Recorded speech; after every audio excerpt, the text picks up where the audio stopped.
Hello everyone, another question and answer video today about the importance of the 955 Lechfeld battle and the comparison of Frankish and Magyar warfare and civilization in general between the 10th and 11th century. So the question I get today is fundamentally about a specific video I made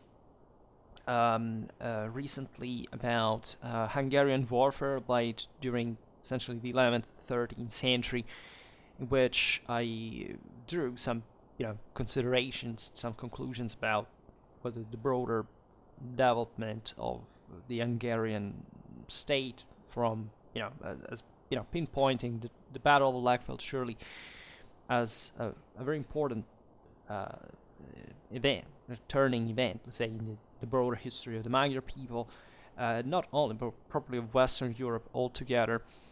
And I address also the question of the superiority, essentially, of Frankish warfare over in that case, of the Magyar one, and, through, in part through this same defeat, in part through the broader osmotic process that brought the Magyars essentially to settle down once for all and to essentially become fundamentally themselves a Western power in terms of models of government, military organization, and more, I would say, at that point. So the question is, goes by, says, Schwerpunkt, I like your work a lot. However, I would like to argue about the weight of the Lechfeld defeat and the arguments of Western knight superiority over the Hungarian armies of the 10th, 11th century. So then we will comment the whole question gradually. First of all, I would like to point out here the arguments of Western knight superiority over Hungarian armies as such.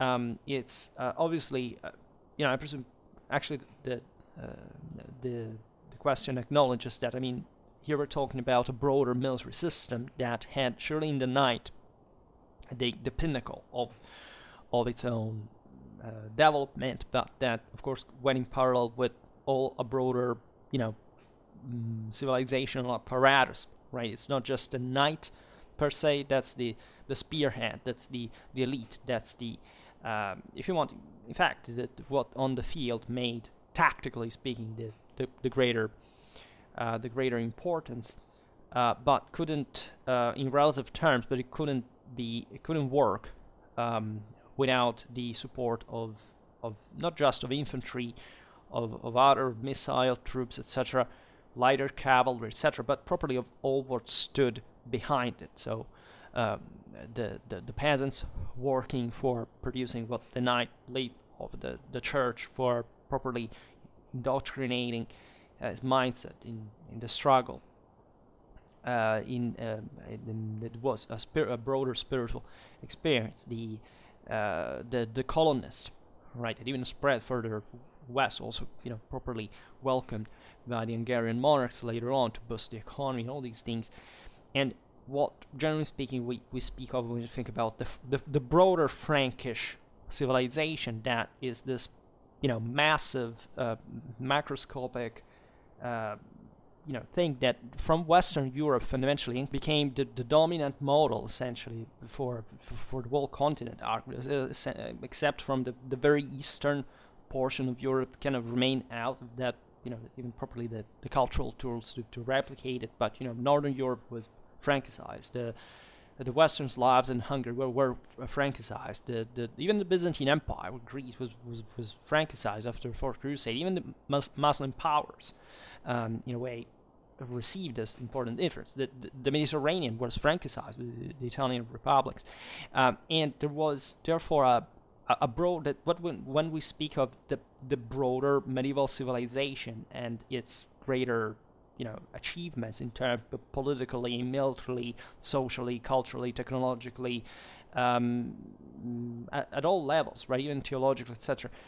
We are so scientifically, philosophically, we're looking at this thing that reached its acme by the 13th century, where at that point the Frankish model was dominant all over this area, and it is also the one from which eventually, after the crisis of the mid-14th century, Western Europe kind of took off further as properly towards a statal direction, and whereas in other countries, especially in Central Europe, you can it's kind of even that process of state building either was very slow, or sometimes it actually even failed, right?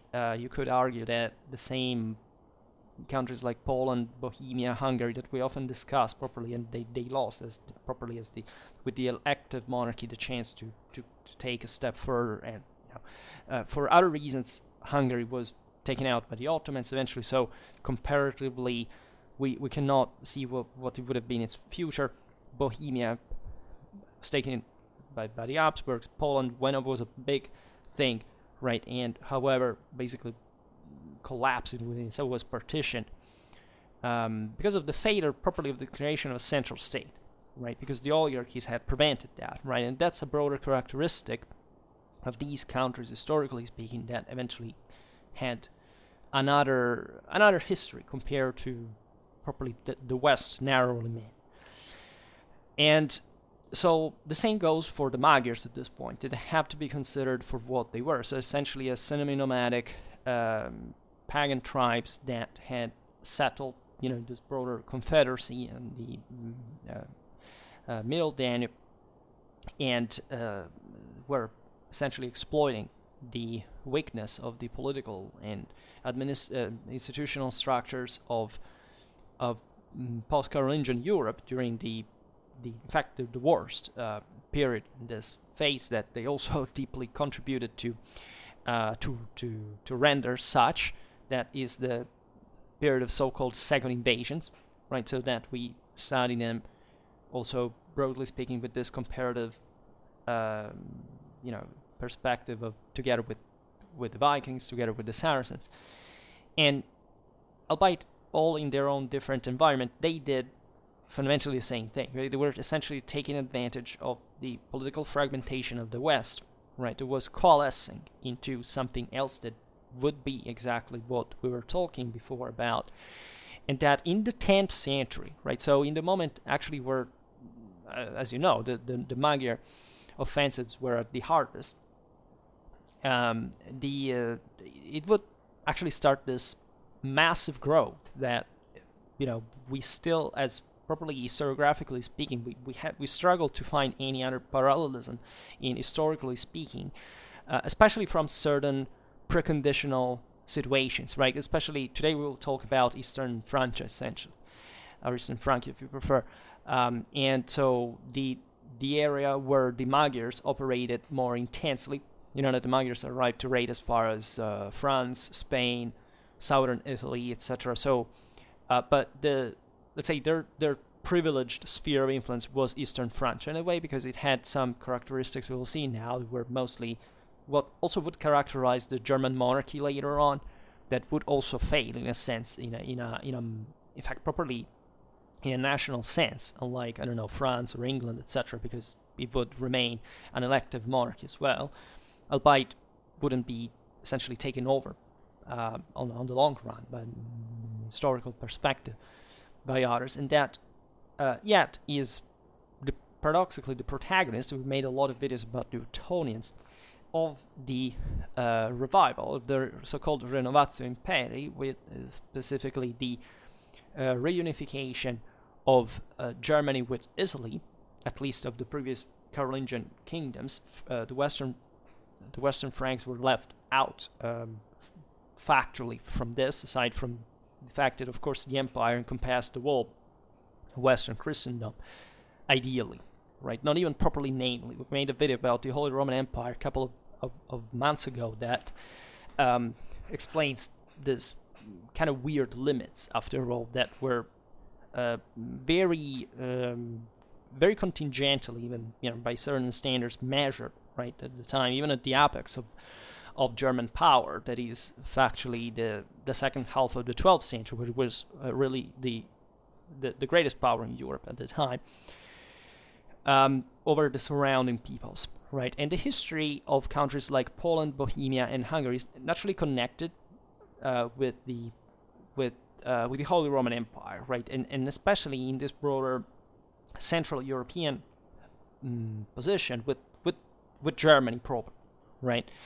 There are important contacts also, of course, with the Balkans, with Italy, with the idea that still there was a Roman Catholic Church that at this point was carrying out also, of course, not only the Christianization of these peoples, but properly winning them over from against essentially the Greek Orthodox conversion. So they're very interesting realities to observe, because they somewhat were at some point at risk of being incorporated within the empire, which actually happened with Bohemia, right? In ways, however, that, given the nature of the German monarchy per se, was somewhat, in fact, it's just in the late Middle Ages that Bohemia essentially declines as an autonomous power. At least, autonomy was always in a federal sense there, but in terms of a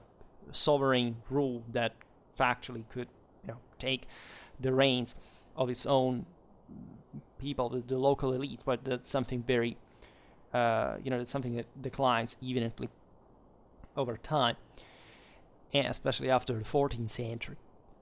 But there had been there also other phenomena, such as the fact that all these countries, for example, take in at some point a Western dynasty as their own ruler, right? And this was done because of the aforementioned elective nature of the monarchy. That is to say, the ethnic oligarchy was really not interested in having a local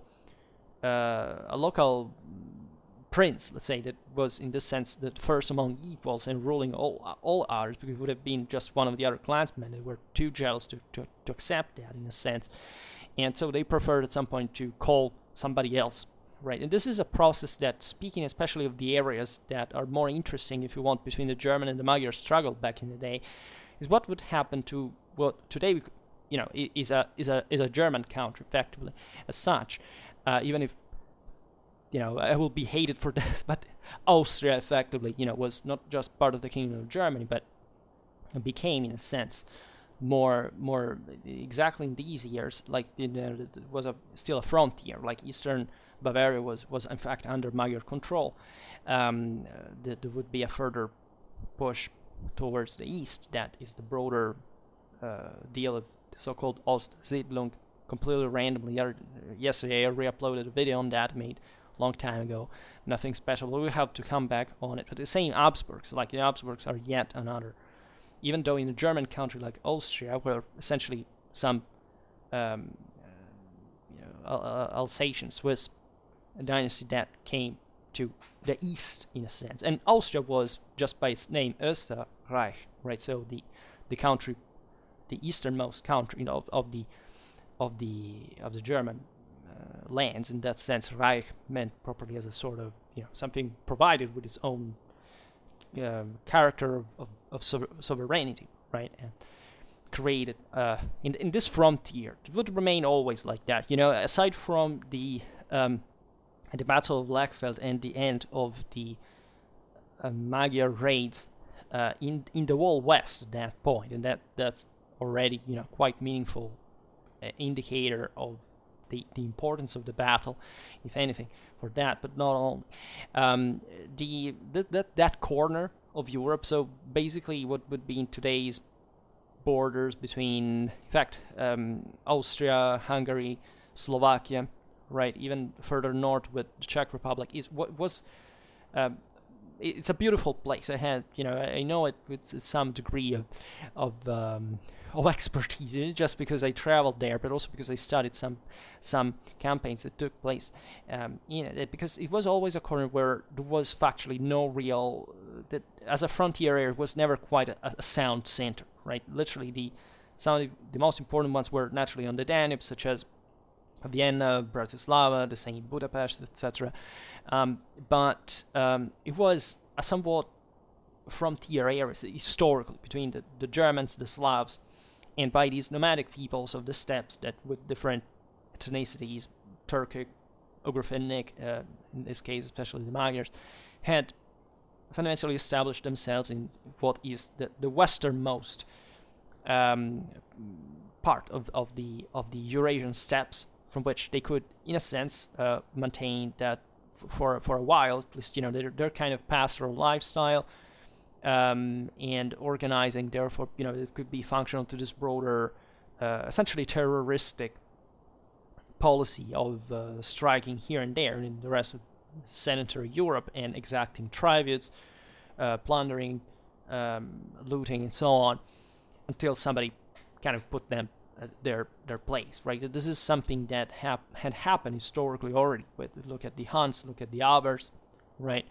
And even the Bulgars, in a sense, after the Carolingians had taken out the Avar Khaganate, even though they wouldn't factually establish a real, a sound control on the Pannonian area, but they had entered in contact with the Franks, right? And so that was, broadly speaking, a frontier area, also with a specific territorial characteristic in terms of political and social organization, military occupation, etc. And it's important to bear in mind in this comparison, right? So the question goes on and says there are two main huge points are missing or misinterpreted by Western historians. All right, so we'll go on reading them, but just one note here, like there are these points as we will analyze them now, but either missing or misinterpreted by Western historians here. It would be, in my opinion, right, useful to point out in which way, like, because it's not much of the point that I can consider myself as a Western historian, but probably I don't see what would be the alternative to that, right? Is there an Eastern historian perspective to this, or is it just an Hungarian perspective? I think that at this point in history, we know pretty well what happened, not just in the 10th century, but in a broader historical perspective. Why, for example, these points are, in my opinion, of relative importance, and or may miss actually the far greater ones in a broader historical perspective that definitely started, at least with Lechfeld, and were by that point actually already the product actually of a rising Eastern Francia and a declining Magyar power, right?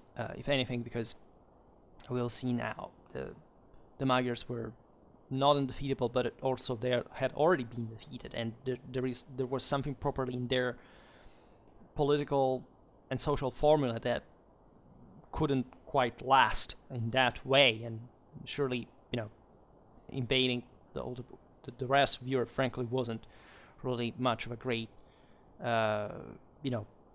international policy in terms of long-term projects, and that's still an element of why eventually the things change, and they changed the way they did. So the first main huge point would be about the raids. It says the raids, these were not just raids and plunder, right? And understand why the author of the question points this out, because yes, in that video I was telling that the Magyars were essentially just raiding and plundering as such.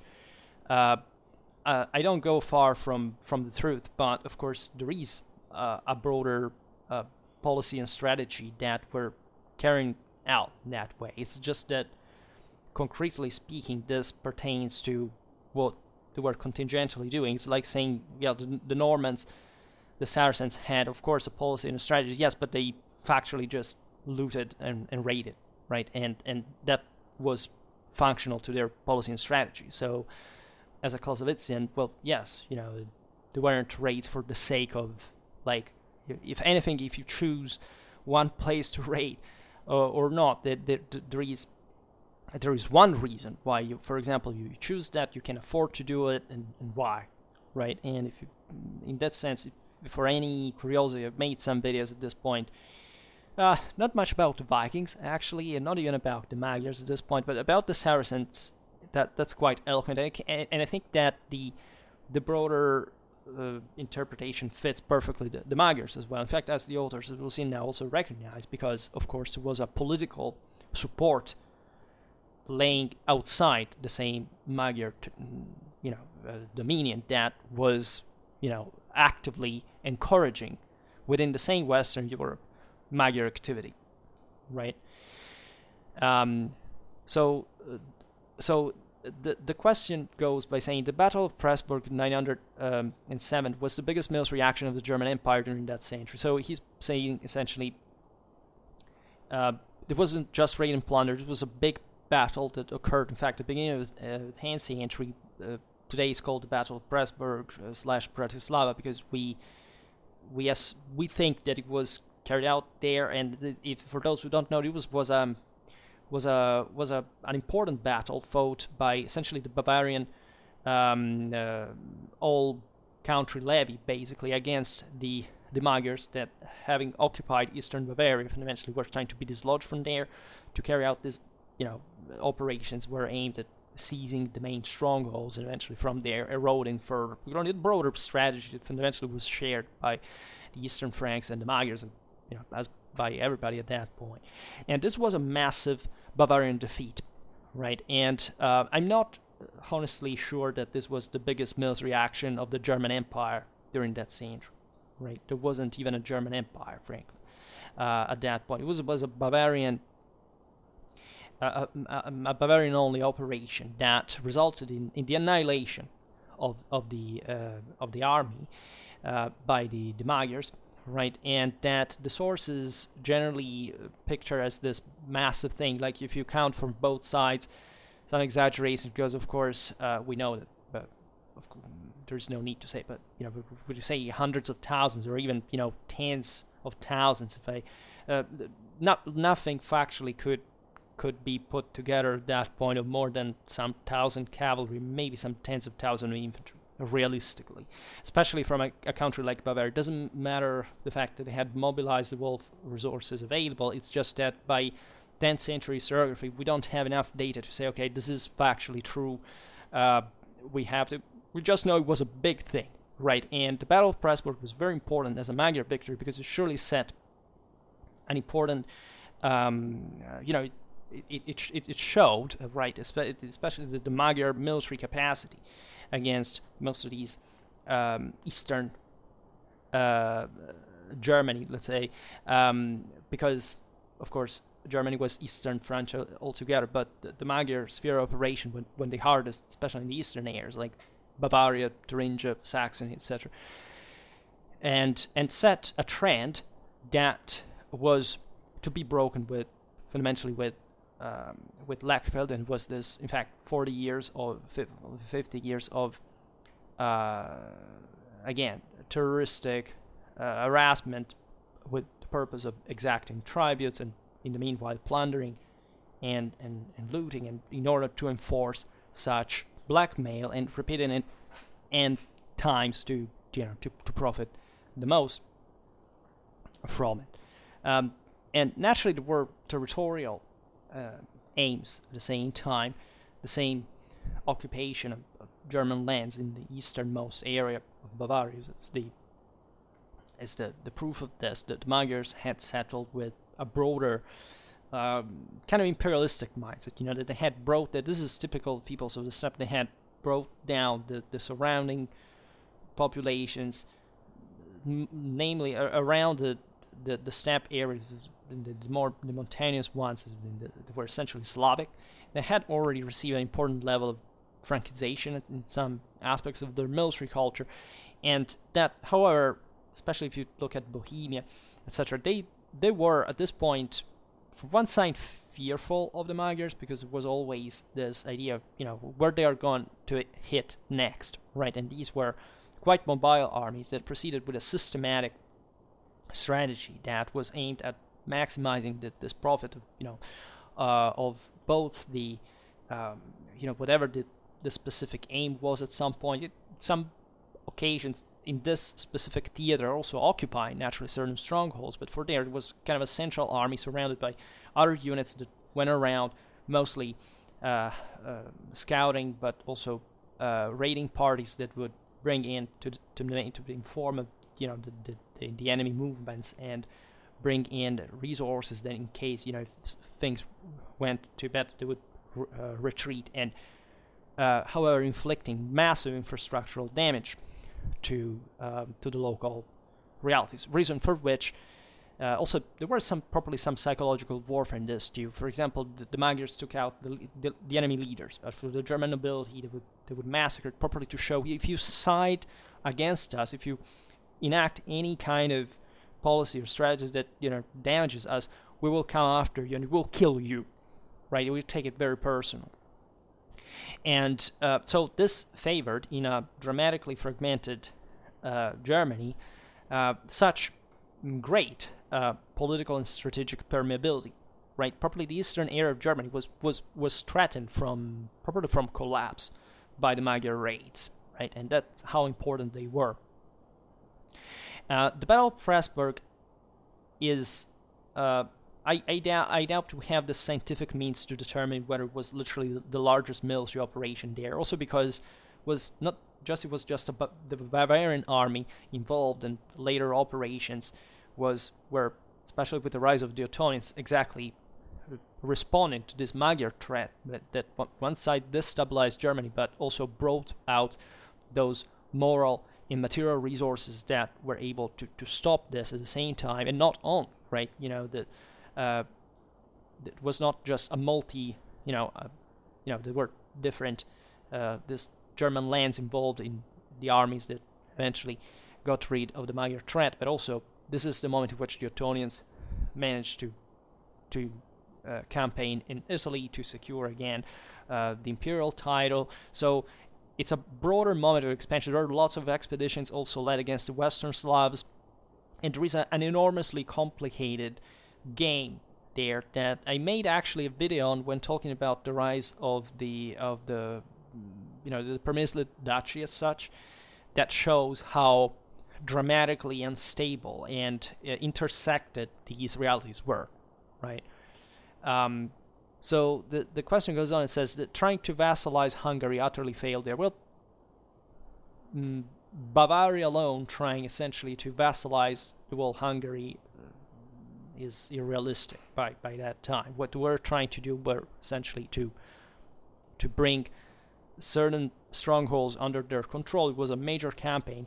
It failed because they were crushed, and a lot of noblemen were killed in all this thing. But there is at this point no realistic intention to permanently bring under a country that was essentially even larger than saying Bavarian, that independently from the different outcome that this battle could take place, was essentially mostly directed at recovering some lands that had previously been within the orbit of the Frankish domination, right?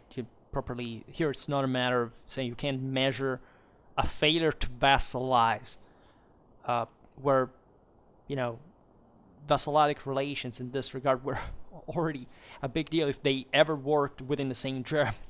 And it was mostly a threat that had to be addressed, and even if a Magyar defeat at Pressburg might have brought naturally to some sort of clientele establishment or something, probably on the long run would have never lasted. Like it wouldn't last later on, right? So I wouldn't define it as an attempt of that scale, right?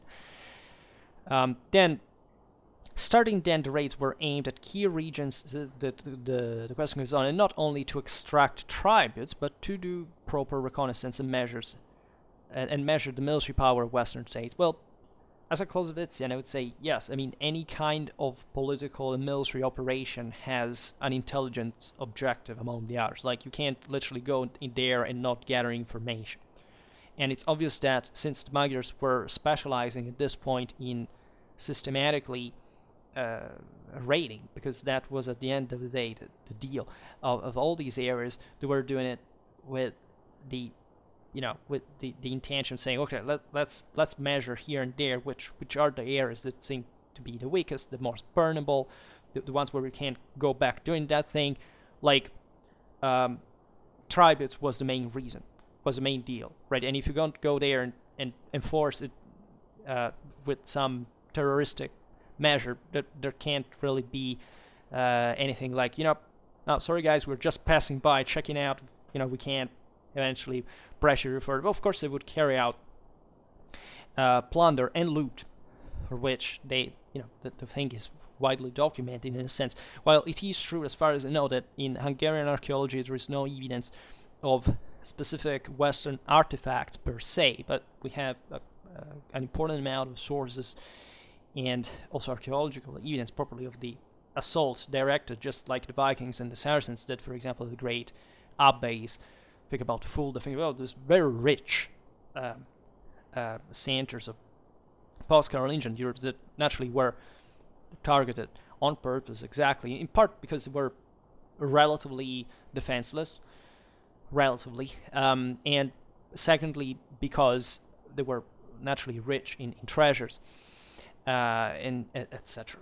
Right, so I would say that the main deal of Magyar incursions in Western Europe was exactly this capacity, the speed of them, right? The fact that the Magyars were well aware that the post-Carolingian political and administrative structures had brevitic rhythms to put together a force that could essentially oppose these guys.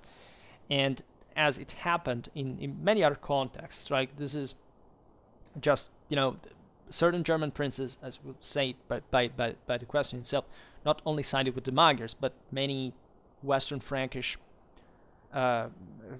counts sided with the Vikings. Many Italian powers sided with the Saracens because it was their deal. They were essentially sharing the benefits of this, and even though naturally nobody really liked for these newcomers to swarm around and essentially do whatever they wanted, they were used in this bitter struggles and feuds and competition that existed within the same West. In this sense, did provide the Magyars with some resources to carry out the same policy that they did. They were hired as mercenaries. They were, at that point also escaping control.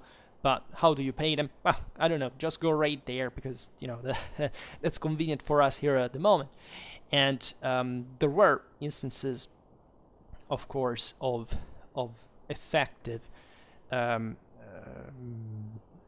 reaction to also Magyar threat, and we'll see in a while.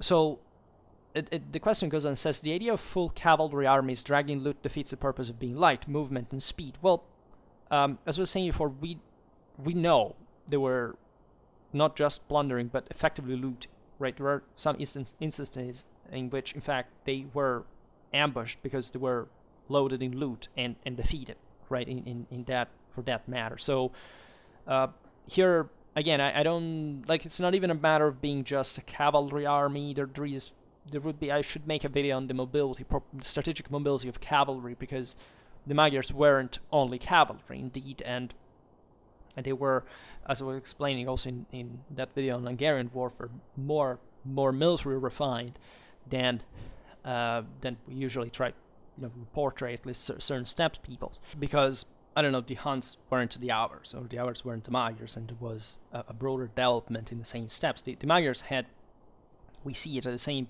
campaign of Lechfeld, for example, were provided with siege weaponry, right? And probably they had always been, by certain standards. The Avars had been. Those ones they had brought the Chinese Avar trebuchet in Europe, for example. And the Magyars also had a big deal of Middle Eastern influence in their military culture. They had an important technological capacity for the standards of steppe peoples, and it's probably not that distant from, in this case, the Eastern Frankish one, right? So it's definitely not just the full cavalry armies do not necessarily make a greater strategic mobility. Here you have to understand properly what they did and why, with which possibility properly of knowing that they could make enormous tours. Like if you look at some of the Magyar raids, but they took paths that you would say, well, they evidently were confident enough in the fact that they wouldn't be stopped. And even if they were defeated here and there, they still carried out this on a regular basis. So evidently the benefits surpassed the costs, and that's why they carried out this. But the evidence of loot is extensive for the Magyars, and fundamentally they do not differ from the Vikings, from the Saracens. They did all the same thing, right? And that's also because, in a broader historical interpretation that dates before, in a sense, but it's properly the idea that here such peoples were dependent on the West, right, on the state of the West, from the possibility of enacting certain policies.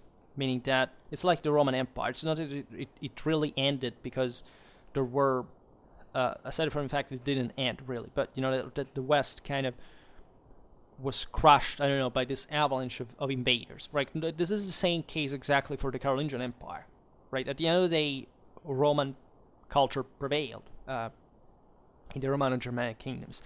Frankish culture prevailed in the Post-Carolingian kingdoms, right? And there was some hardcore civilizational capacity there that was impressive to properly, dictate at that point what the balance of continental policy was about, right? And so this system collapsed because the same people who had enacted them simply said, okay, we don't do it anymore. And since, especially in the Carolingian Empire, it wasn't not really much that had ever been maintained as a permanent structure, but it was that easy to stop the thing. But as I was saying before, the 10th century is also widely recognized as the moment in which Europe, in spite of being targeted and harassed constantly by these populations, kind of started growing, because probably the even economical studies, etc., the demographic and economical output of Europe mostly say, it began in the year 1000 because the Great Invasion stopped. Actually, it started exactly in that century, and I guess that the Battle of Lechfeld and also the Renovatio Imperii, the end of the Ottonians, is one of the, let's say, the proofs that this is factually true also from a political and military point of view, right? If these had been dramatically distressed and kind of incapable or inferior systems, they would have not survived, right? Instead, here there is the complete reverse, and on a much longer run of multiple centuries, if not millennia, if you look at the consequences in modern Europe in the first place. So the raids, that the question goes on, the raids were independent or coordinated actions of one or more high chiefs to aid rebellions in the Holy Roman Empire to destabilize. Yes. And this is correct as much as the fact that this destabilization failed. So this is important in the broader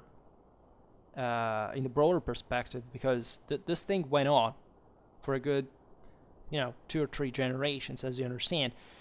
But at the end of the day, this system, as permeable as it's seen, as soft as it's seen, still at the end of the day took the upper hand.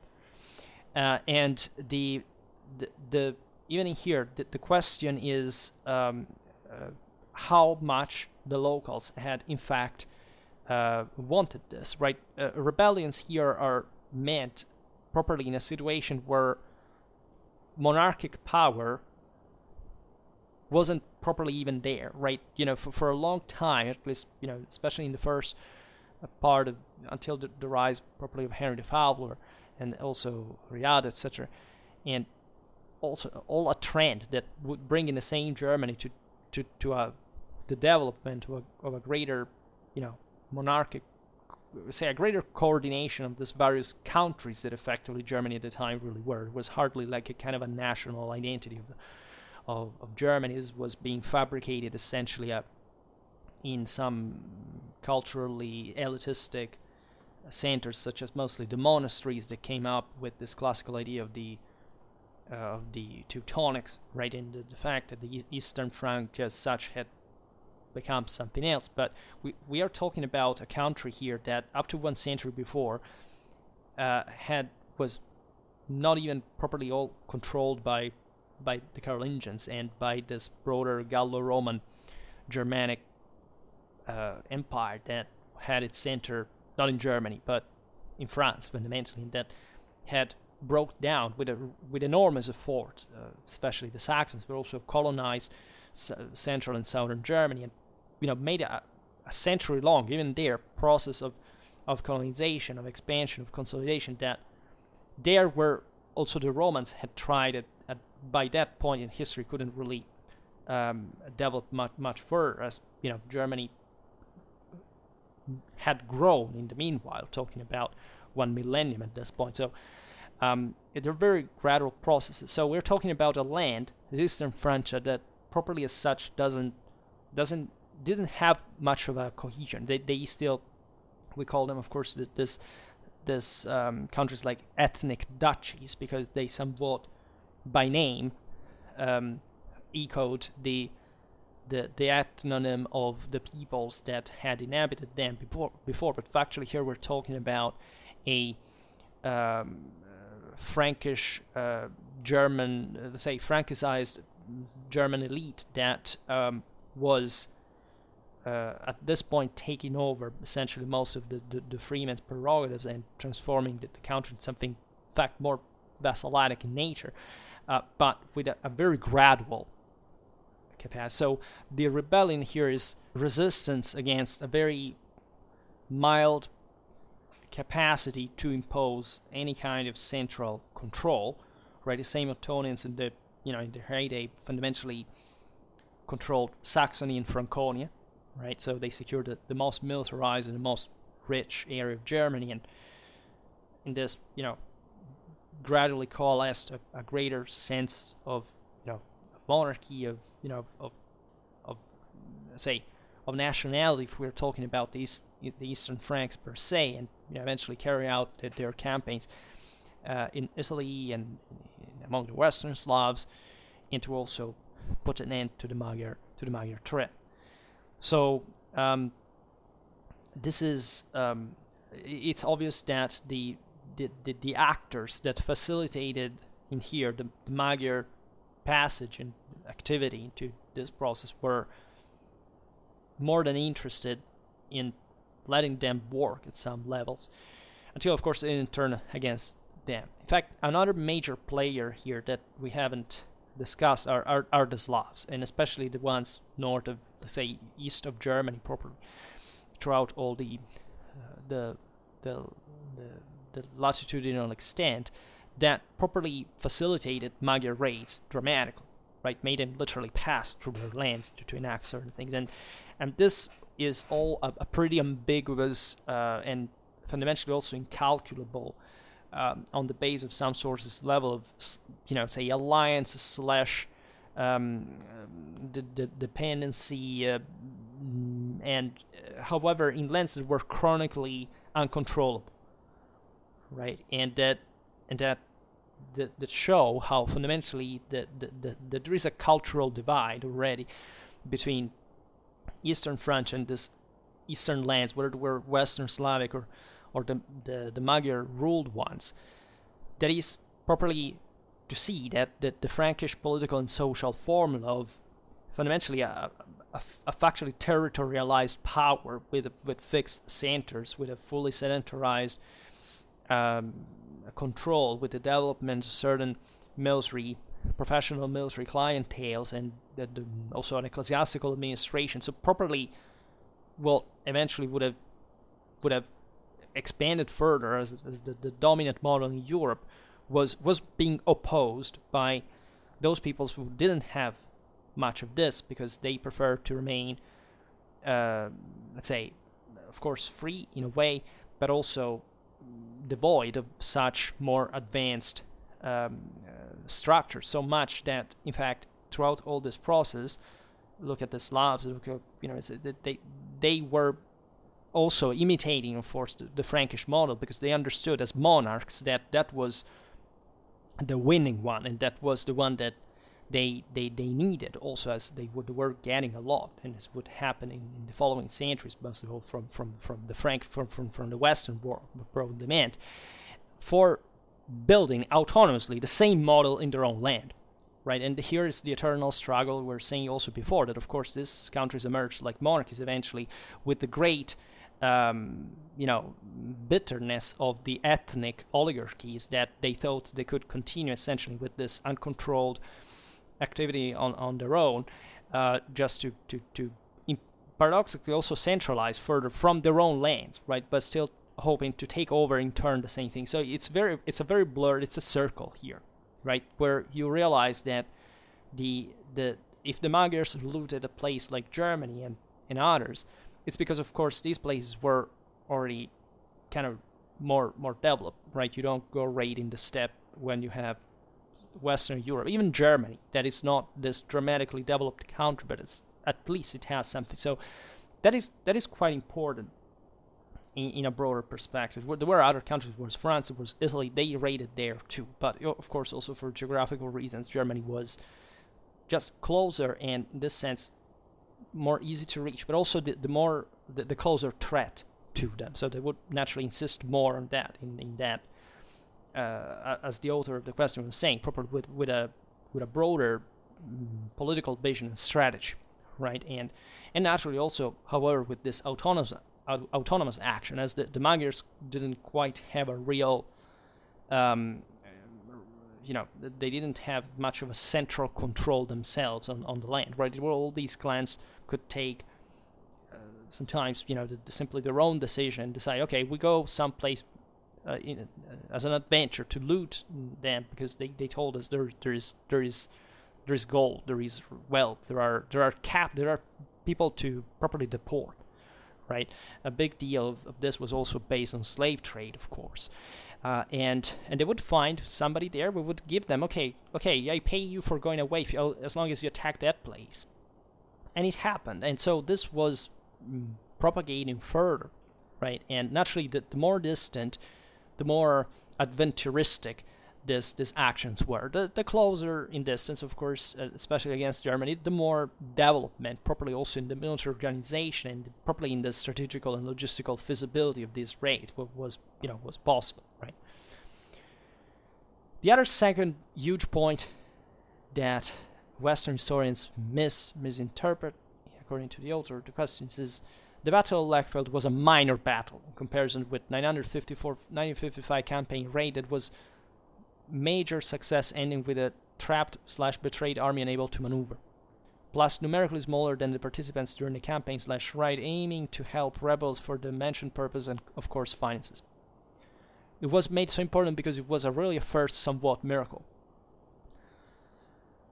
So, the Battle of Lechfeld, here, first of all, the 954 campaign, mostly, it was another success of the Magyars that arrived as far as France, etc. And however, I don't see how this is, first of all, a minor battle, given that there was no other major battle in the year before. And also 954, 955, what does it mean? That it had continued in winter too at some point? I don't think so, but even if it was, here we have, in fact, as the author says, a campaign raid. What a major success. Yes, it was, in terms of the usual objectives. It was a success. They raided as far as even there as France. They came back, etc. I honestly didn't know about this thing of trapped, betrayed army unable to maneuver. In any case, if you are on the offensive and this is a trapped, betrayed army unable to maneuver, what do you take out? Right? And also, this I really don't understand in the context. It says, plus numerically smaller than the participants during campaign raid. That is to say, the Magyars were more. Well, okay, but I guess that's even, kind of more understandable. Yes, these guys were more.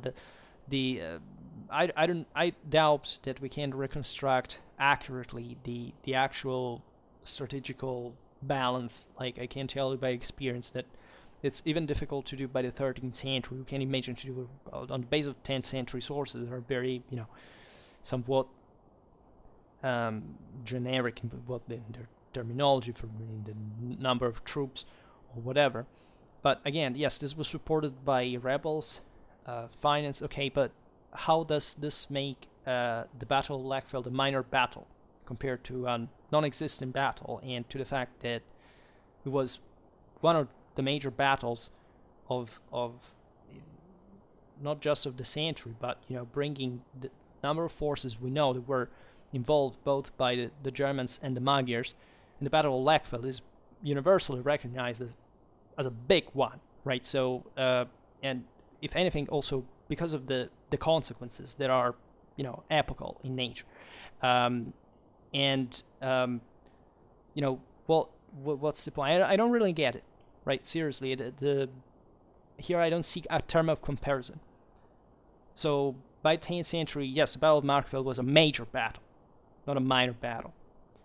And even if the Magyars had avoided there to, had been so superior, as you say, why would they avoid to annihilate the trapped, betrayed army? Like, that is not, because you see, part of the Magyar strategy was also to retreat whenever it was, there was a bigger threat coming. They mostly, that was part of the nomadic strategy in practice. It was always to essentially spy on enemy movements and to keep on moving fast, not to be caught, right? And this also, properly by strategic culture, is a declaration of, that you basically fear pitched battles, right? And you mostly try to soften up the enemies with these other parties and units. In fact, in the same, even at the Battle of Pressburg, right? That's what had preceded the battle. So some other chunks of the Magyar army had been crushed here and there, and eventually it was the major crush when they thought they had the enemy softened up, tired up again, right? And so the Battle of Lechfeld was made so important because it was really a first somewhat miracle. I wouldn't say so. First of all, the Magyars had already been defeated by the Germans at Riade, by the Bavarians, by the Burgundians, by the Longobards, by the Serbs. This was hardly a miracle. Like, there was at this point an intense warfare had going on for generations when the two sides had reciprocally defeated each other multiple times, and that's just how war goes. And the Battle of Lechfeld has a major importance, not just because it was a big thing on its own, right? They scored it. The forces involved were consistent, right? Bringing thousands of horsemen from most of Germany and managing essentially to catch by surprise the Magyar army that was retreating at that point after having been surprised at the siege, and eventually being trapped for logistical reasons of the weather, the terrain, etc., and having this major slaughter of the Magyar nobility. Some of the most important ships were brought and hanged after some days.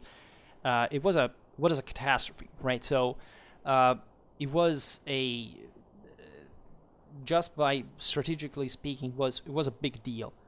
But Clausewitzianly speaking, and this is not even in battles like this one, where also the Germans actually suffered heavy losses in some of their leaders, etc. But so it was a fierce struggle. It was a hard struggle. Right? We're not debating the military effectiveness of the Magyar military machine that the Frankish one crushed. And by the way, I think it's fair to say that this was actually at least for the Magyar side, the largest army that they had ever brought in the West. So even the need of carrying out the situation was embittering, right? So and here the Magyars were committing ever greater forces to the struggle. So consider the Germans had already were reconnected with the Italic kingdom. They had now, they were pretty active militarily speaking. I mean, the Saxon military was, even here, very well-oiled military machine. It was systematically hammering down revolts here and there,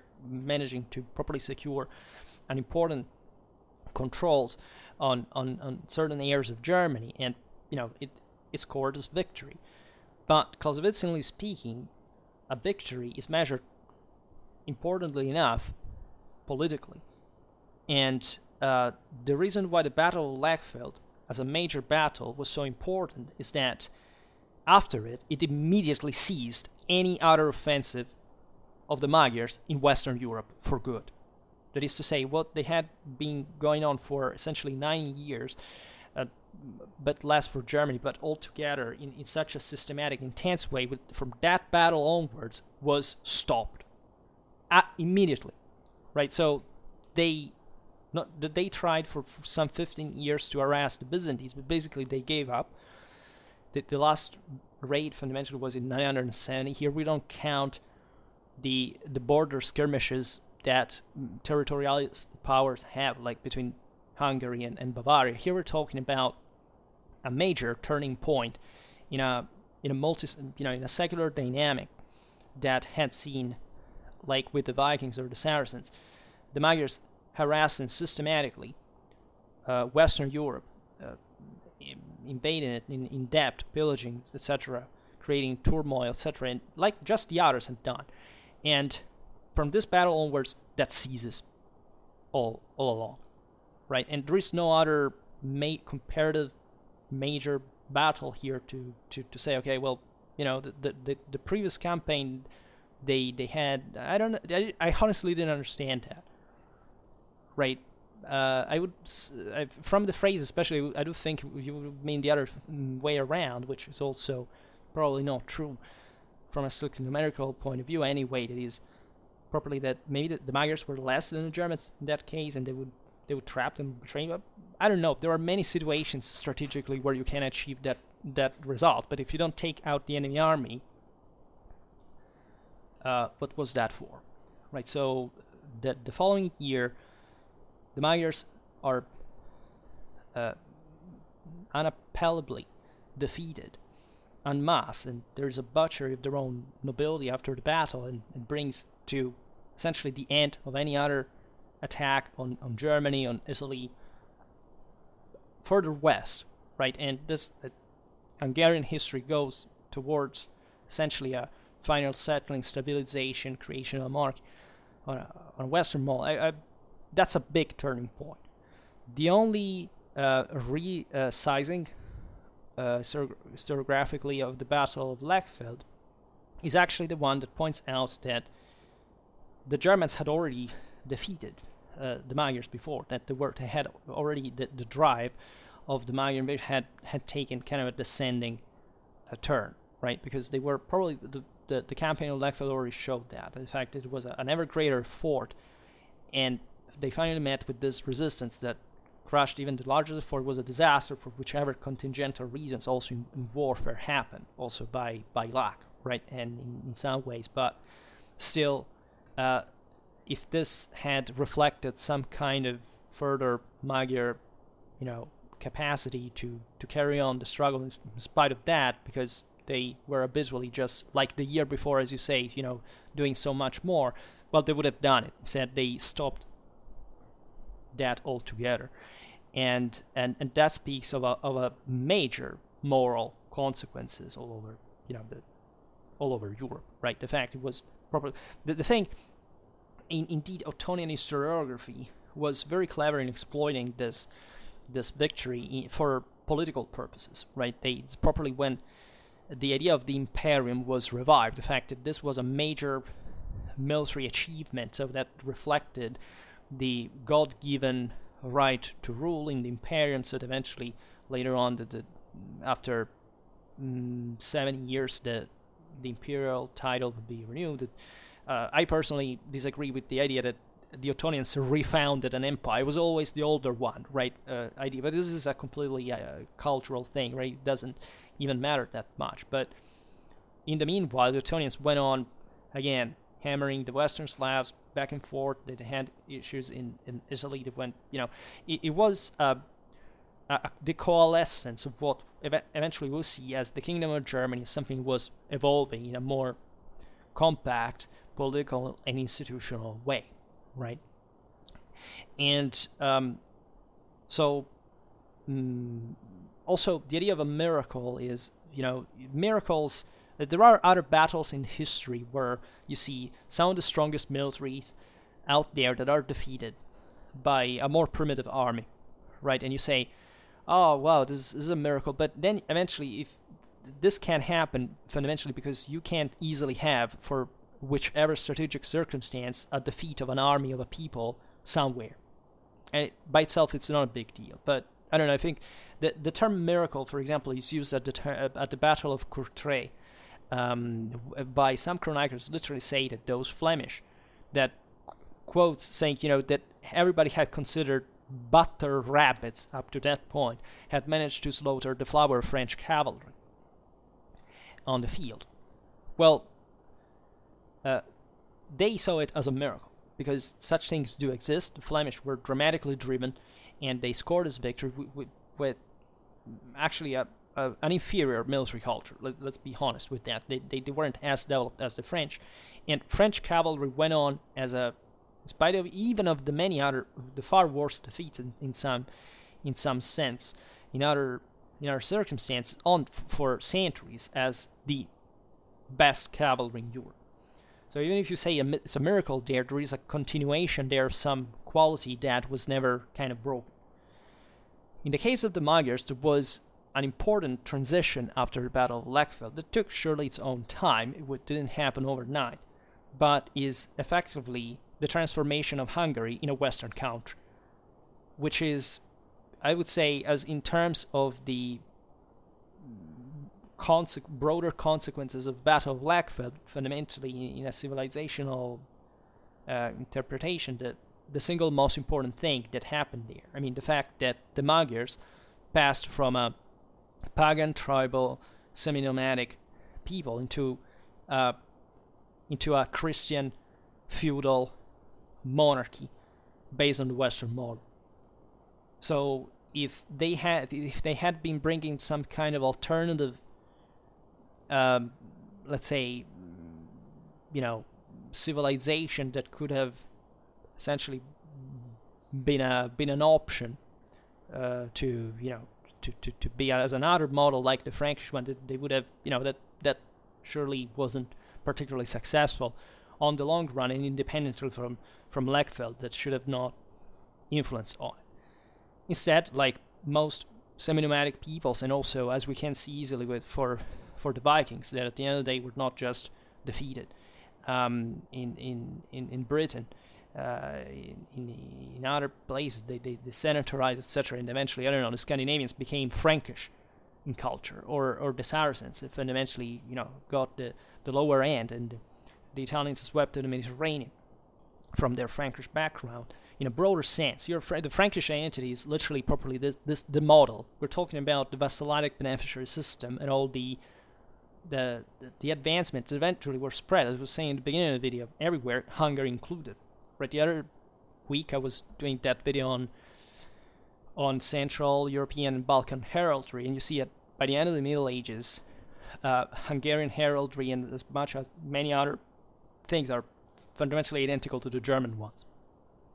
Right, and the osmosis there is definitely from what was happening for the dominant Frankish culture, essentially permeating Hungary itself, and that didn't stop just by by osmosis.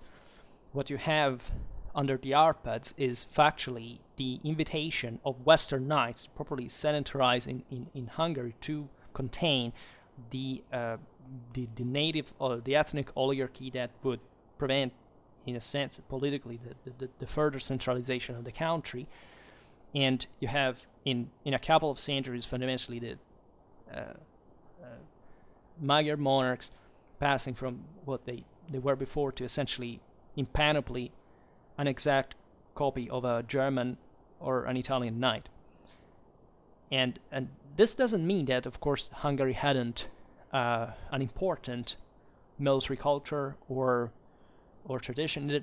There are certain elements of the steppes that live on further. There were some properly, ethnic characteristic features that you still find, especially among the lighter cavalry. Hungary always had this, as was explained in that other video, this further range action of certain steppes elements from the east every once in a while that also were quite useful for the Hungarian monarchs. Think about Ladislas IV, was a half Cuman himself and basically campaigned with an army of Cumans and just a few properly ethnic Hungarian knights because he distrusts the nobility. That's a normal thing, but this happens within essentially what is a Western feudal model that has been, in a way or another, imported in Hungary, and that has become part of that broader Western system.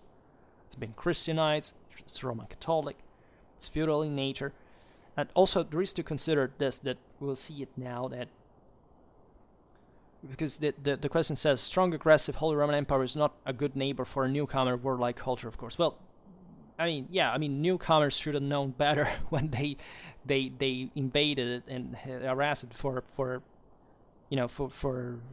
generations. I mean, they knew that, of course, if they had stabilized, it would have been a threat. So, of course, it was a clever thing to do.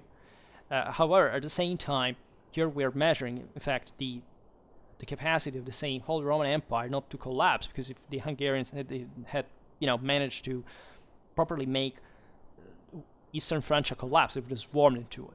They would have surely taken advantage of it. Well, this is the courageous nature of the Frankish model, that not only resisted this, but took the upper hand and even began to overflow outside even of its own frontier. Think about even the German colonization in certain areas of Hungary. I mean, probably they're talking about recently the Teutonic. I mean, that was part of a broader, unstoppable civilizational growth that takes on a dimension that by far surpasses even properly the awareness, in a sense, of these peoples. Meaning that it was a broader cultural package that at that point spread by the sake of its own effectiveness by itself, right? So again, it's one of the great, amazing medieval realizations, because it could have stemmed from other things, right? Instead, it stemmed, after all, from the Frankish. It was not to be given for granted, right? The Franks were surely something special on their own since the beginning of the Merovingian kingdom, right? That was not even properly the Franks, but the Merovingian monarchy per se.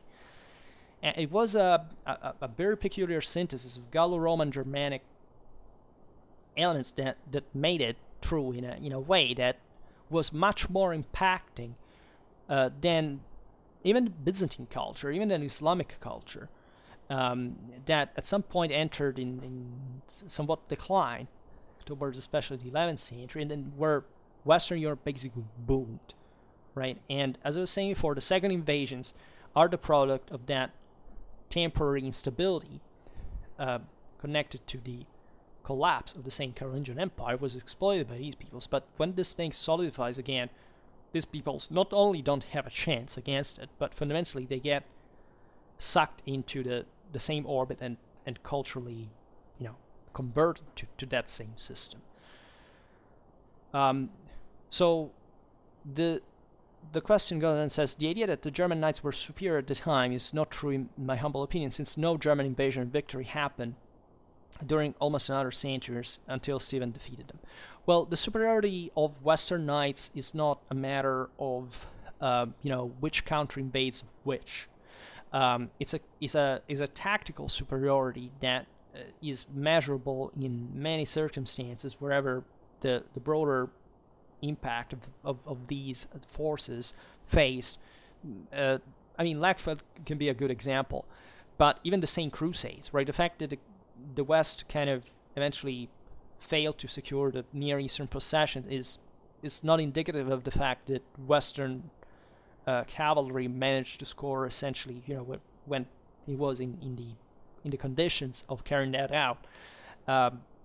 Definitely more successes over, for example, the Seljuk tactics that were essentially also steps one, than the other way around, right? And this idea is, it's like, it's Hungary versus Germany. It's not really that. What we talk about here about Stephen is actually the invasion of Hungary. At that point, was even the German army retreated because of scorched earth strategy. Like, we can't historically, especially at that point, properly measure, even tactically speaking, what we're talking about, if we don't have a specific source that says, here we have properly a clash between this system and this other that we can analyze to understand the ratios of strength on the field, etc. But whenever we can't do it, we see that Western knights were the carriers of that civilizational drive that we're seeing, even on the battlefield. I made a video, for example, that is on the layout, the myth of the poor Western mounts. There's something was spreading a bit in this idea that, I don't know, the Eastern cultures in general were somewhat all, since they mostly were steppes influenced, were somewhat superior in equestrian culture by default to the West as such. And we often underestimate how, and sometimes even for the same influence of these people, there is no doubt that the Magyars influenced importantly not just the Germans as such, but also, for example, the Slavs. Right, this was a big deal. Many people of the steppes had carried that out throughout the various waves that arrived from the east. But the effectiveness of a military system in this regard is measured in a broader confrontational perspective. And wherever that happens, we see that model was victorious, because either this system had the upper hand on the field. This is something, for example, the same Byzantines or the same Muslims recognized by the sources. Everybody, they didn't like much the Westerners. They said, oh, these are kind of brutes, they're barbarians, they're unruly. They didn't like the fact that mostly they had such great sense of independence, but instead that they had difficulties at some point to recognize as a single leader, and that is from naturally a civilized perspective like the Byzantine Islamic one. Surely the Magyars themselves had problems to recognize a single leader, but meaning that from that perspective, even very advanced equestrian military culture. I mean, the Byzantines did a lot, especially in this time. Like they reached some of the peaks of equestrian military culture in medieval Europe. The same goes for the Muslims, right? But everybody recognized that when these thickly packed formations of Western knights charged all together, they were just something else, right? And this is tactically measurable. Like, I made some videos about crusade battles or other situations, explaining how, aside from mitigating factors, which often happen in war from one side or another for things that you simply cannot control, what remains is the prevalence of this model. And I think Hungary is a great example of that, because they became that, and not the other way around. So even the idea that they tried to invade Hungary at that point, but they failed, so you can't really, Hungary became a Western country, and that's the reason. And that's deep, not just because they literally adopted the same military system of the West, but because they also accepted to fit the Western orbit, right? For naturally all the benefits derived from it, but also for reasons that you can easily see also among the Danes, among the Poles, among the Bohemians, and for the Hungarians is the same thing, really. That is to say, once you're Roman Catholic, really other Roman Catholics cannot really harm you, right? And the development of the Germanic Empire in the following centuries was something actually very threatening to Hungarian stability. If you study, I presume you know, what the various relationships, internationally with, between the Byzantine Empire, the German Empire, and Hungary, it was in the middle. There is always this constant threat posed by one another, right? That, if the Byzantines become too weak, maybe at the same hands of the Hungarians, but this favors a lot the Germans, I don't know, in Italy. This strengthens the empire altogether, and there is greater pressure, surprise, on the German frontier with Hungary, and vice versa, right? So this is a constant, ferocious competition. It's not simply, this thing was happening for no valid reason. They just turned from the other side. Well, this was a big deal. Here we're talking about a people that for generations was based fundamentally on this massive campaigning and raiding all over Western Europe, and it is halted and stops altogether because it's crushed in this battle. And not only that, but after some centuries, this thing has completely adopted fundamentally the same Western model that had defeated it. And there are studies go as far as showing that the psychological and cultural impact that the same defeat of Lechfeld had on Magyar culture. I mean, there was probably a a sense of, we can't. There was a deep cultural disorientation, because when you get defeated, the first reaction is denial. Right? This is never didn't happen, because we are the ones. Yeah, but you have been defeated, and you have to change your lifestyle. You have to change your internal balance. You have to change the way that the countries govern. You have to change properly the sources of income. Right? This have stopped. Tributes stop. Right? You can exact them to these people here and there around, but the days you could harass the whole Western Europe, going around, do whatever you wanted, are over. And this was all a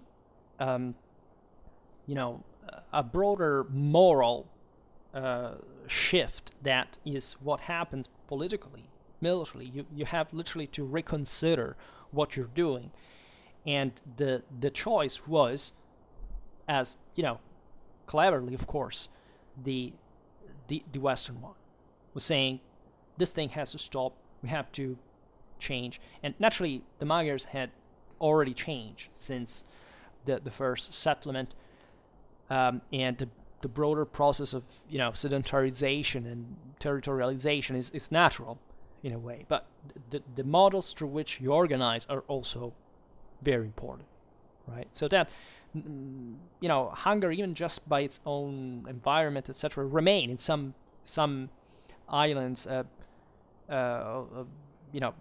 nomadic in nature, right? There is also this other consideration that embraces more in general what we were saying at the beginning of the video about countries like Poland, Bohemia, and also further Eastern Europe in general. That these were places that, demographically, economically, were not as powerful as the West, and much of the divide has to do with this, right? These were areas with more sparse population, essentially very low, if some areas properly non-existent, urbanization, mostly an overwhelmingly rural reality with a few communications. So there was a lot of work to do. And surely all the tributes and loot collected over the previous century had helped the same Magyars to create something else, something more stable by that point. But it was just the beginning of a broader process. And the Battle of Lechfeld marks the most important turn at this point, because it was think about the effort of carrying out these operations. This is measured properly in the idea that this were to be stopped, properly the realization that all that drive, all that possibility, all that availability was cut. Right? It's not simply a matter of saying, okay, we stop. You have literally to reorganize your civilizational structures accordingly. It is a big deal. And even from a military point of view, I repeat, it was a major event, right? It was not just a small battle. Again, historiography has, because basing itself on Otto I, but this, we know that, he was the first emperor once again after a long time. It had reconnected this broader Central European axis from north to south. It was a big deal, right? But Ottonian historiography did obscure Bavarian victories against the Magyars that had already, the Bavarians were those who mostly took the brunt of the Magyar invasion. If they had to pass through Germany, they passed firstly through there, and they had already scored some success, and they were the ones who had to erode further this presence from the frontier area, and putting some stops, managing properly, also structuring the country according to that threat was presenting itself. So again, the Magyar penetration in the West naturally reflects the broader idea that the local lords said, okay, why should I attack these guys? There is no public authority. There is no ready army available. We are a small power here. The best we can do is to entrench ourselves into our establishments. But also the idea that encapsulation, for example, was mostly connected to the second invasions is not really true. It's already part of the fact that Western Europe had already a lot of resources on its own to fundamentally start consolidating a local seigneurial rule based on some defined assets. And in fact, archaeologically, we see that the castles that were built for stopping the Saxon invaders were mostly abandoned later on, while the ones that the more important ones already at the time were the ones in the plains, and the ones that for which the lord could control the local peasantry, also in function of defense, of course. But let's say it's as if the West in here was almost indifferent to the fact that there were these invaders coming, not because they were not important, or because they didn't bring damage, or because they were surely an unwanted presence, but because this system from the within was expanding in spite of them.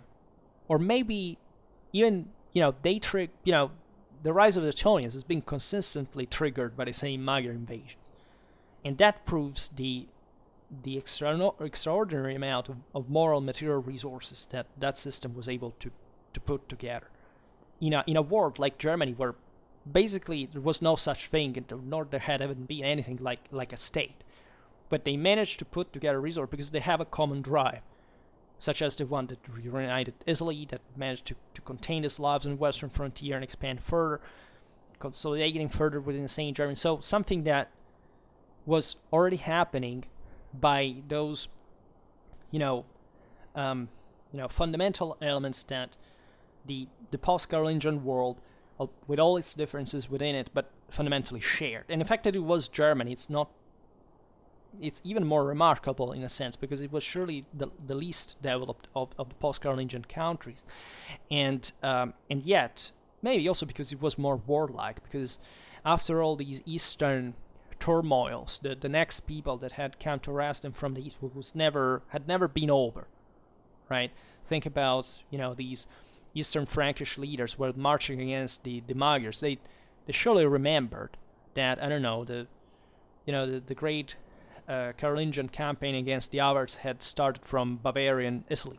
That, think about the Nibelungen Lied that talks about the Burgundian knights that go dying in the lands of Attila, and through the east, right, passing through Austria and etc. So there was already if you want a cultural frame that made them aware of what the other was and how to deal with him, and Lechfeld in this sense is a bit the sum of the fact that this system was reawakening in a way that the others, the neighbors, didn't have many ways to stop, in spite of the surely the heavy impact that they had on these lands themselves. I believe this is very important, right? You see, it's not just the victory in itself. It's what this meant. What moral forces passed through that. Then, of course, we know for sure. I have no doubt about this. That the strategic contingencies are always changing, are ever mutable and unstable. So, as the Battle of Pressburg, the Battle of Lechfeld might have gone different, and would have had probably a different history, but not necessarily the idea that there would have been an alternative system, in that sense, championed by the Magyars, that could be an alternative also from a military point of view to the development of, properly the heavy cavalry and its dominance of the battlefields that was coming to be. Exactly in this century, the 10th century, is the moment in which that military class is starting, the milites are emerging properly as the nobility, right, as properly those who take matters, in fact, in their own hands, like in this case, and they manage to reorganize the system and to channel it, to guide it, to make it expand, right? This is really important, in my opinion. So again, as we were saying, for the part of the question, it's not that the Germans had any specific interest to invade Hungary over other countries. Like, Germany was a complex system, was to remain effectively divided, historically, kind of a federal fashion, in the moments in which of greatest power, as we were remembering before, during the Hohenstaufen, that the obvious target of political and strategic direction of expansion for Germany was Italy. There's no doubt about this. I mean, it was politically divided and overwhelmingly rich country, and that's the first objective. There is Rome in there. It's the key to the Mediterranean. The Swabians went pretty damn close to reconquer Constantinople under Henry VI, effectively reuniting West and East.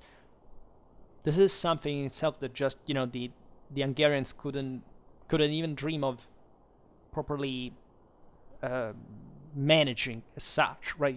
They remained fundamentally within their own sphere, that they were rightfully aware of the threats that came from Germany, from the Byzantine Empire.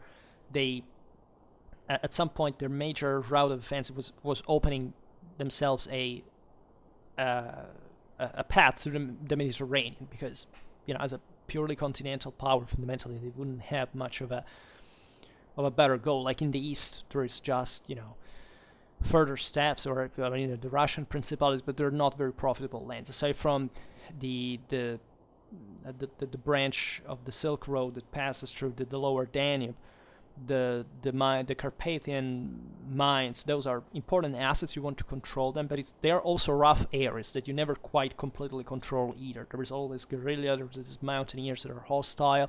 The same goes for the southern Slavs, the same way.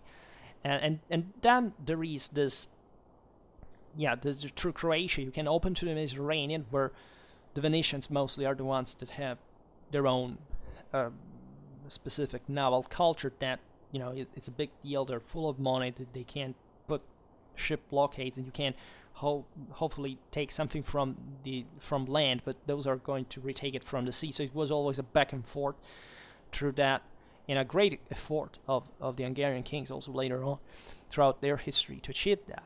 And then you have this northern area that fundamentally is this very, if you want, fluid and even profitable in this sense, package of Germany, Bohemia, Poland, that are in those areas. There is really not a realistic chance to occupy any of them, because Germany is too big in itself. Maybe Bohemia is a general historical rival, but in this time it was also permeable, in fact, to Magyar raids, and they kind of first supported them, then obstacled them. But the Slavs, even in here, was always the same problem. Neither the Magyars nor the Germans could quite fixedly, occupy that country, because the Slavs at this point are still kind of fluid, right? You can't crush that group or that other, but there is still resistance in the mountains, in the forests, in this hill fort. There is no stable base to centralize on, especially in a constantly, exposed land, just like this one. That is, you can invest in fact, more secure areas. Where do the Germans expand mostly? In the northeast, right? They manage mostly to concentrate an important power in Bohemia, as such, to integrate it properly within the empire, something that Poland and Hungary escaped, because they were more distant and more simply larger and more complex and more powerful on their own. They couldn't quite, like before you said, there was no way to properly, secure, to vassalize this country. Effectively, yes, that's the same reason, because they couldn't fit the Holy Roman Empire as such, right? But unavoidably, they were invested by this broader Western influence, and that also, from a military point of view, is evident. You can't fundamentally distinguish, a 13th century, a Bohemian or Western Polish knight from a German one by the late 13th century, right? And that's true for Hungary as well, right? And that's what I think is the most impacting aspect of this whole thing. And therefore, the superiority of the model was confirmed by the adoption by the others, without the need of any dramatic showdown for us to say, okay, well, there is no proof of that because they didn't fight against it. There are many situations in history when you have bordering countries that quite never kind of invade each other on a regular basis. You can't say even for centuries what an outcome between the two would have been, but this can be measured through other ways. Like, cross out Italy and imagine in a dystopia that the Hohenstaufen would have essentially become obsessed with the complete subjugation of Hungary. Well, then we would have probably seen very interesting things, right? Probably not there even at that point any maybe complete the decisive outcome, but surely I think at that point the German influence on Hungary would have been even stronger in historical perspective, right? And it would have accelerated even further. It would have been, they would have, you see, war is probably the strongest hybridizer of civilizations that exists, right? So for peoples that fight a lot against each other, they count to become very similar. In fact, this is the point, that the Magyars having campaigned so much in Germany, the Germans have to deal with this threat all the time. Surely they exchanged a big deal in that sense. And of course, I think that seeing Lechfeld as the proof that Western knight superiority over, I don't know, the Magyar horseman is wrong conceptually, because there was such a low asymmetry in the process that you cannot quite say that if you had asked one of these guys, who is the but the fact that on the longer run the tide shifted in favor of the first model was for those guys to say, "Hi, you've seen, we actually made it in the end. Like, we actually have we have produced the model that serve the most." Because of course in war it's also a matter of testing, right? What is beautiful of the Battle of Lechfeld, also the Germans suffered heavy losses, right? So this was a very harsh struggle, that it was not like the Magyar army melted away, but they fought, they stood their ground. It's just that the Germans won, and that is the also we know by other details, etc., that was carried out through properly an awareness of the type of enemy that was being attacked. That there was even specific tactics and specific, properly behaviors in battles, certain formations, and that were used to properly cope with the Magyar threat. It was surely an effective one, tactically speaking. There is no doubt. It's just that was somewhat doomed to just to merge with the prevalent model that was taken over from this other system, right?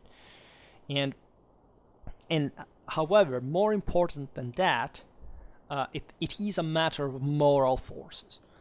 That is to say, if you measure the consequences of Lechfeld, you see there properly embodied, concretely palpable, measurable the magnitude of the defeat in the possibility of in cutting the possibility of another perspective, because the raids ended right away, right? They weren't like there was a moment in which, okay, let's retry this because we still have force, or we shouldn't care. No, this was a big deal for them.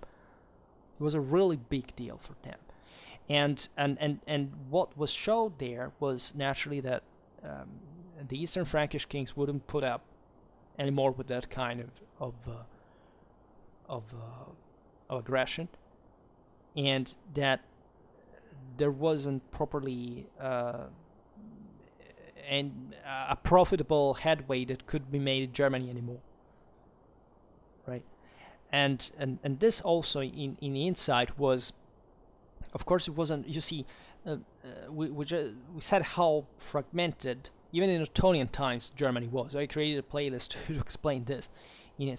But that's exactly the point. When you see a capacity to put together these forces in spite of that, and when you realize that this battle can easily shift also through, you don't act because also you properly fear that there, as you pointed out, that you can't really you don't really want a strong aggressive neighbor at that point to be at your frontier. So you know that the moral tides have turned. You know that these guys are the ones now that can't actually, if bothered, they can't strike back even. Because if you suspend, you're automatically renouncing the initiative. We all know how that strategically detrimental that is. So if you don't have any other, if you don't have any other option but for stopping those raids so abruptly, you are consistently thinking now in a defensive sense. You're seriously wondering whether in the future there can't be properly any threat that can come to your mainland, which also the Germans tested, but strategically speaking, you can easily fail, even if you are the strongest army, right? How many times, 18th century European armies have been defeated by primitive populations, with an incredible asymmetry. Because, again, war is not just absolute. It's something that can easily turn wrong, even for the most advanced military systems over others that in that sense cannot really claim for that reason any specific absolute superiority. Well, this is the case of two cultures that were definitely very similar, but that were heading towards different directions on their own, right? It was the other one properly as a model, one rising, the other declining. And Hungarian history in its monarchic asset, shows it as a consequence pretty well. And so the question says that status quo was reached and indeed West was much harder not to crack, as you said. So yeah, this is obvious, but you always have to think also what was the permit, that was hard to crack. But what about Hungary? Could it be said that the same thing? It surely was hard, but if it had stood in the same path, it would have been surely less hard to crack than the West. Again, that point. So intelligence dictated that the Arpad King's campaign elsewhere later on. Well, yes, and that's what they did, but and also they properly managed to coalesce a monarchic order that took a lot of work. It took a lot of internal struggle and difficulties, as we know, but at the end of the day, it was victorious. And this is surely the same Hungarian merit. It's not the fact that the model doesn't make all in it. You have to want it. It's that community that did it. However, it's still very meaningful that the model they chose was the same one by which they had been defeated, which is what, at least from a Western perspective, as you point out that I may miss or misinterpret through something, that's how we read it.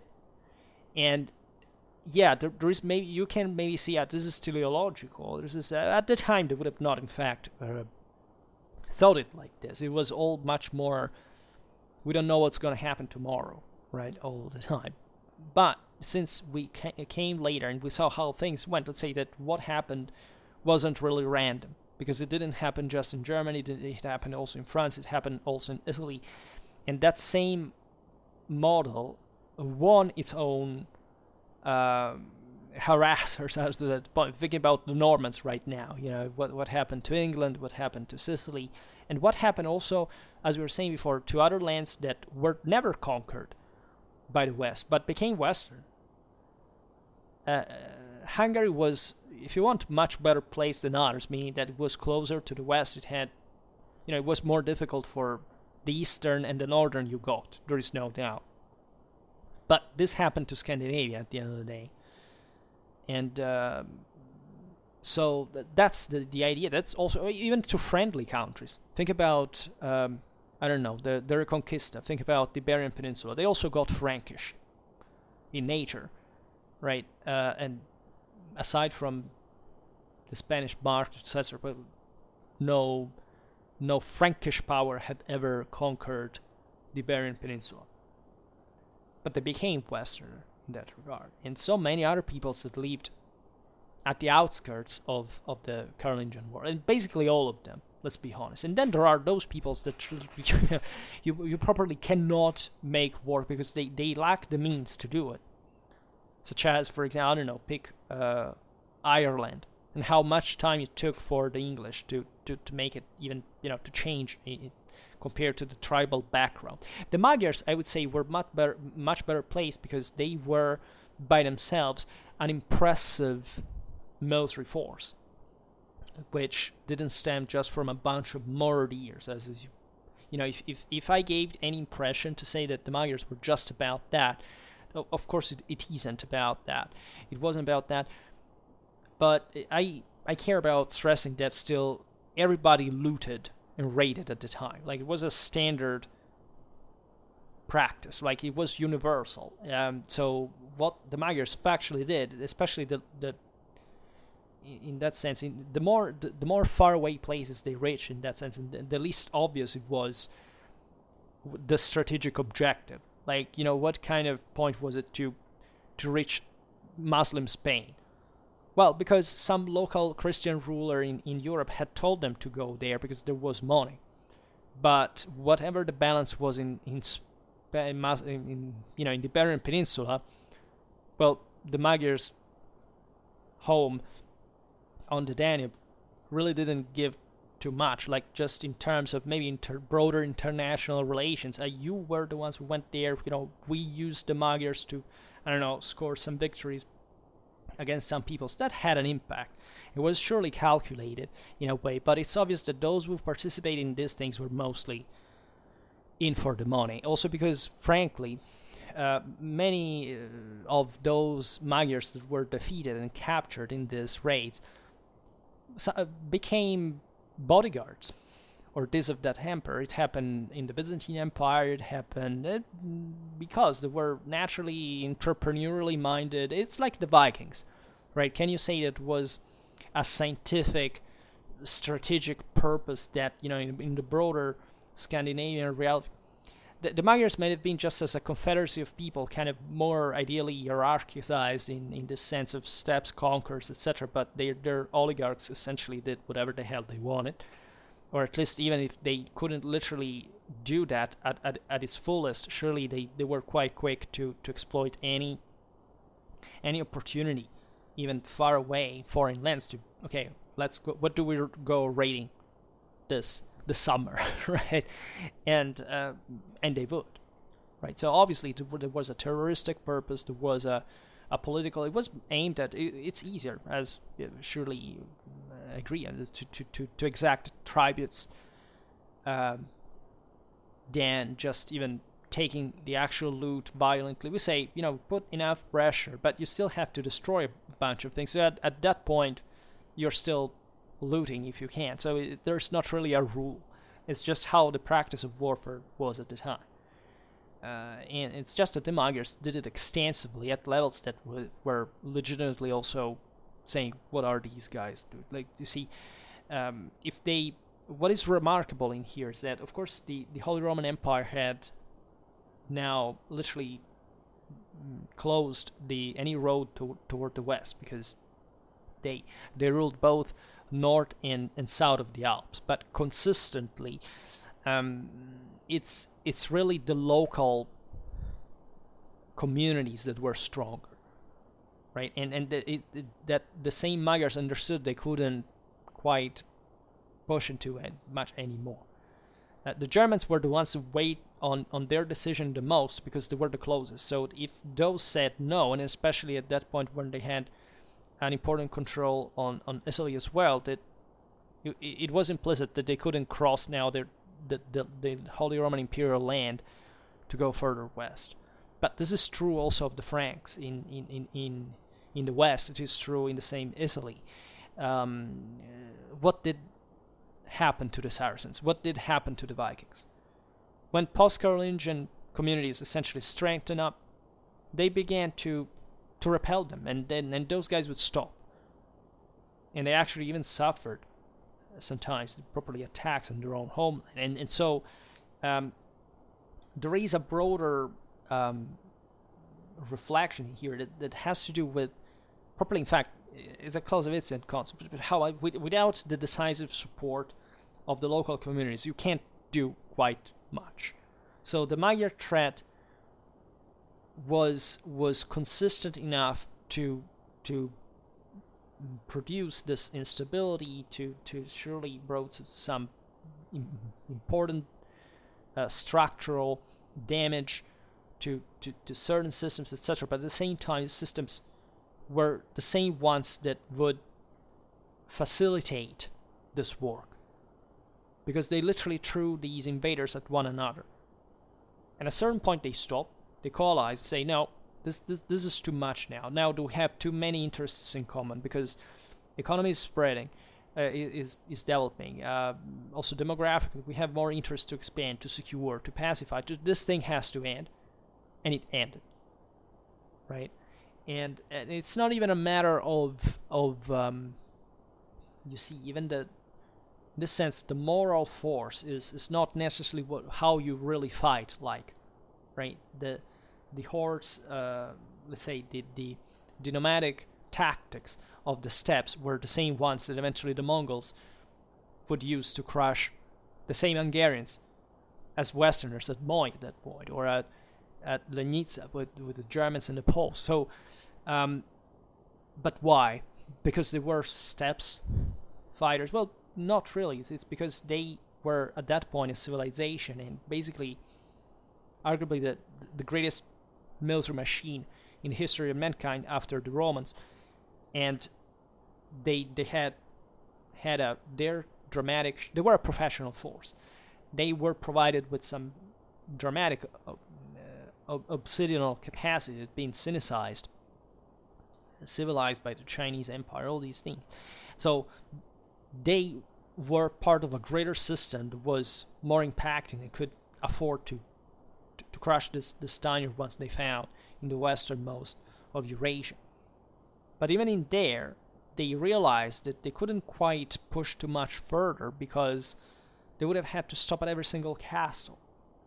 This was a problem that eventually the same Magyars had, because in the same campaign of Lechfeld, they were provided with siege equipment, were actually besieging, and when they were caught by surprise, but that was part of their own military culture from some time, likely, and you understand at that point that the thing couldn't be quite. And there, you see, there is a difference between launching these raids, also properly for an effective strategic purpose, when everything around can easily reform and fill these gaps and start presenting something ever more solid that you can't quite break through. So that's why you have to be accompanied now. It's not just the raiders of the steppe roaming around. It's just now a massive army with catapults, with things, because that was the proof that Saint Germany was becoming something strong, right? And in ways that the Magyars still quite didn't have in their own way. So that's what I meant by the Western knight's superiority.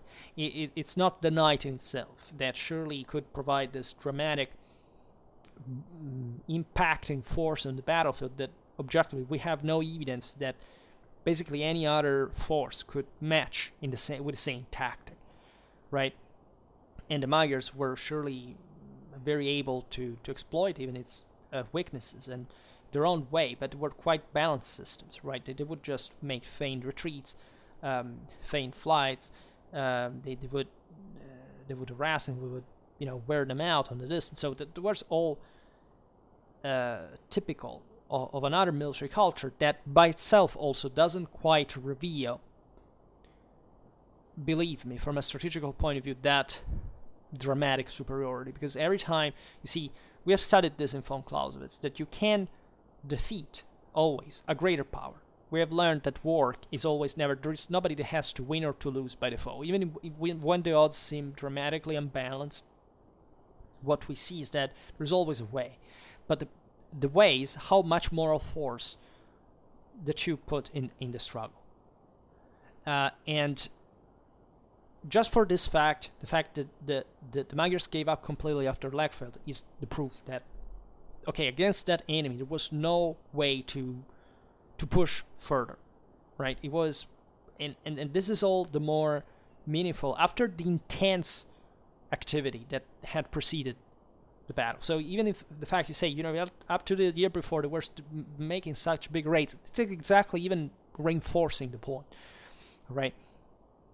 But it is properly also about how, let's say, willing you are to cope with the enemy in open combat, right? That's very important in open battle, because if you don't, you still have these forces, but you can't quite take out the enemy's ones, because you can't put the enemy in a condition of inferiority, of difficulty, as you said, they're outmaneuvering him, or essentially puzzling it, etc. But until you take it out, you can't quite claim victory, because war is effectively about the physical annihilation of the enemy. And this is what happened to the Magyars at Lechfeld, as much as it happened to the Bavarians at Pressburg in 907, right? So that's impacting in a way or another.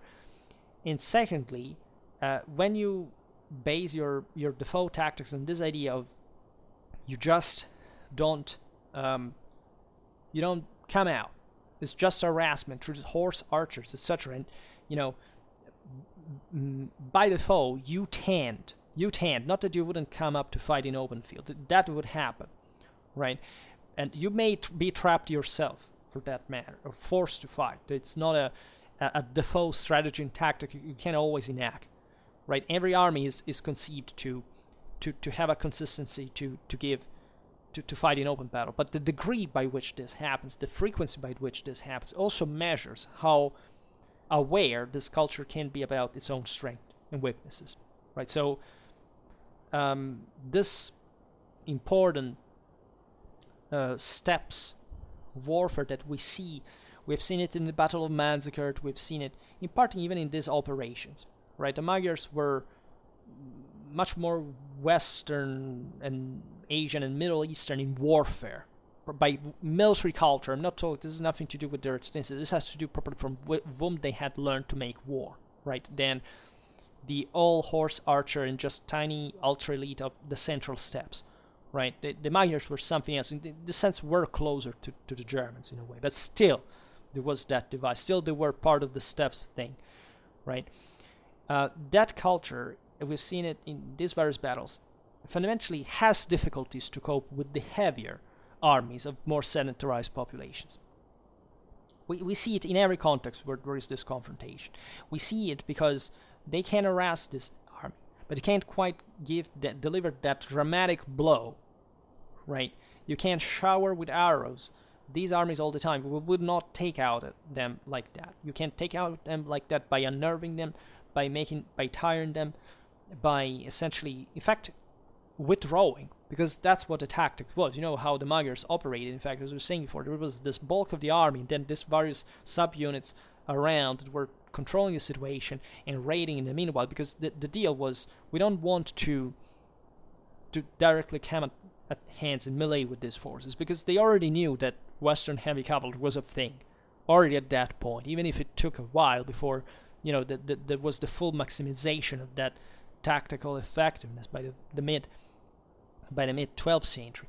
But the core was already there, and at Lechfeld there was the idea of creating a sort of a shield wall on horseback to run after the Magyars. This idea that I was talking in that video about the effectiveness of Western mounts is that even heavy cavalrymen, we see it even in the Crusades, would actually pursue the enemy horse archers. You see, there is a bit of a defeatistic mentality in the West, where you say that everything that is guerrilla or feint flights or ambushes, the West, the conventional warfare cannot adapt. This is complete and utter bullshit, right? Of people that do not have a military education, a strategic education whatsoever, because history proves us over and over again that what we call as conventional armies they're fundamentally basically what the West brought on the fore as the standard military quality in world history since a very long time, are the ones that can also dramatically adapt, and just because of being that strong in certain what they would call conventional contexts, is, some favorable context, mostly no open field, are absolutely able to perform roles in other circumstances, right? And that's the difficulty that exists in guerrilla warfare and things like that, doesn't really derive from the fact that somebody chooses to fight in a guerrilla style. Because who fights in a guerrilla style is fundamentally declaring its own military inferiority. It can't come in that sense it can't maximize its results, because it tends to fraction the enemy in encounters where they can't kill the more of them in relative terms, and therefore hoping to add more in absolute terms. But the only way they have to do it is fighting in ways that constantly either give way in open field or entrench into territories like forests or mountains where there is no factual capacity of operating at a strategic level, of seizing the most important strongholds and whatever. So with the Magyars, this is not really the case, but because they were surely operating in open fields that were very cautious. The same nature of the Hungarian plains, etc., is if you want a bit of an entrenched land where there are important rivers, there are important also terrains where these guys knew how to operate, so that wouldn't be also that strategically relevant as assets for a more centralized reality like the Frankish one. So automatically in this hit and run strategies and tactics, it would say, yes, we can't do it, we can afford it, because these guys are fragmented at the moment, but unavoidably when they see that things are turning bad, they realize immediately there's no breakthrough there. So they're immediately saying, we can't afford the offensive anymore. And again, this is very, very important from a strategic point of view, because it shows the consequence even of a battle like Lechfeld, that indeed was in a sense, you said, a miracle. It was an exception in itself, both for the size of the armies and the naturally the outcome that in the first 50 years or so had been the trend fundamentally in the process, even though again defeats here and there had been scored against the Magyars already, and that could be enacted by Western knights themselves. So this idea, for example, having a shield wall on horseback to cope with Magyar arrows, it's a big deal. It requires a lot of cohesion, especially on horseback, as you understand, and that was properly searched for. And it is dramatically relevant that the Western armies were able to cope with that, and the Magyars realized it. So that after already in previous events, the various other peoples that had defeated the Serbs on the Drina, the Longobards in Abruzzo, the Burgundians had done it themselves. So the Bavarians had properly been there, right, in the avant-post, and always also potentially there were a lot of campaigns, raids also from the Germans in some level. But as you point out rightfully, there was a political thing. As long as Germany was divided, this could go on. When it was compacted, as it happened, they couldn't. That's it, right? And so this means having depending essentially on an external dimension to carry out that thing. So if the objective, as you're saying, was for the Magyars to destabilize the Holy Roman Empire further, well, they failed, right? They could keep it for an important amount of time, for generations, but if that was the objective on the long run, because you destabilize to have more time, more further destabilization, surely if you could have destroyed them, they would have done it. Well, they wouldn't succeed first, and secondly, they decided that simply that way was unfeasible.